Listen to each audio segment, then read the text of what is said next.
What's up mga good vibes? So for today's video, samahan nyo naman po akong mag milk tea at tayo po'y mag food trip.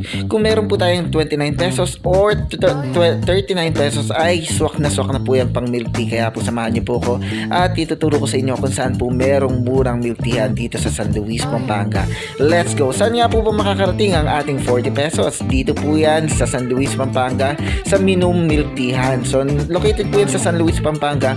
Nakikita nyo po yan sa paglampas ng tulay kung galing po kayong sa San Luis na palengke o kung galing naman po kayong San Simon, bago po kayo lumampas ng tulay. So meron silang mga iced coffee, meron silang milk tea at meron po silang mga cold drinks. So meron din po silang deliveries.